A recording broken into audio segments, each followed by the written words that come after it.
ഇന്ത്യയുമായി ഏറെ മികച്ച സൗഹൃദം കാത്തുസൂക്ഷിച്ച നേതാവ് കൂടിയായിരുന്നു ഇറാൻ പ്രസിഡന്റും ഹെലികോപ്റ്റർ അപകടത്തിൽ കൊല്ലപ്പെട്ടു എന്ന് റെഡ് ക്രസന്റ് സ്ഥിരീകരിക്കുകയും ചെയ്ത ഇബ്രാഹിം റൈസി. ഇറാൻ ജനതയുടെ വേദനയ്ക്കൊപ്പം നിൽക്കുന്നു എന്നായിരുന്നു പ്രധാനമന്ത്രി നരേന്ദ്രമോദി അനുശോചന സന്ദേശത്തിലൂടെ അറിയിച്ചത്. ഇന്ത്യയുമായി ഇറാന് ഏറെ മികച്ച വ്യാപാര വ്യവസായ വാണിജ്യ ബന്ധങ്ങളാണുള്ളത്. വിവിധ വാണിജ്യ പദ്ധതികൾ ഇന്ത്യയുമായി ഇറാൻ ഇപ്പോൾ തുടർന്നു വരുന്നുമുണ്ട്. മേഖലയിൽ ഇറാനുമായി ഇന്ത്യക്ക് സഹകരണം അനിവാര്യവുമായിരുന്നു. അതേസമയം തന്നെ ഇറാൻ പ്രസിഡന്റ് ഇബ്രാഹിം റൈസി സഞ്ചരിച്ച ഹെലികോപ്റ്ററിൻ്റെതെന്ന് സംശയിക്കുന്ന അവശിഷ്ടങ്ങൾ കണ്ടതായി റെഡ് ക്രസന്റ് സ്ഥിരീകരിച്ചിട്ടുണ്ട്. കോപ്റ്ററിലെ യാത്രക്കാർ ആരും ജീവനോടെ ഇല്ലെന്നാണ് സൂചനയെന്നും സ്റ്റേറ്റ് TV റിപ്പോർട്ട് ചെയ്യുന്നുണ്ട്.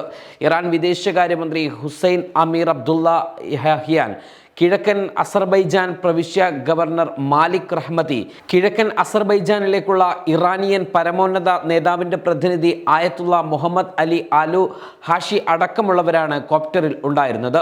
ഇറാൻ തലസ്ഥാനമായ തെഹ്റാനിൽ നിന്ന് ഏകദേശം 600 കിലോമീറ്റർ വടക്ക് പടിഞ്ഞാറ് അസർബൈജാൻ അതിർത്തിയിലെ ലോൽഫാൻ നഗരത്തിന് സമീപമാണ് അപകടം നടന്നത്.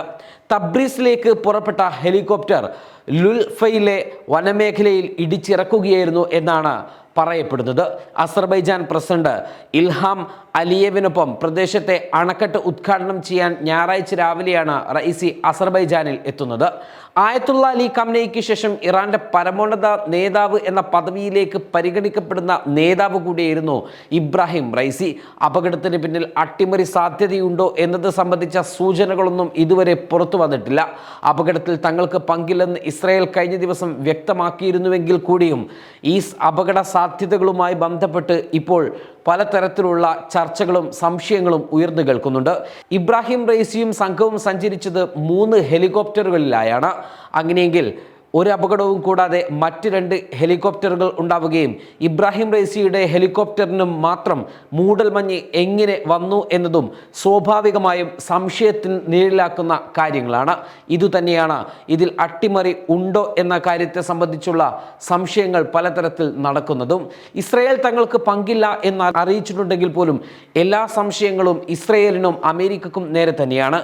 ഇനി ഇതു സംബന്ധിച്ച് എന്തെങ്കിലും വ്യക്തമാവണമെങ്കിൽ അത് ഇറാൻ തന്നെ മനസ്സ് തുറക്കണം.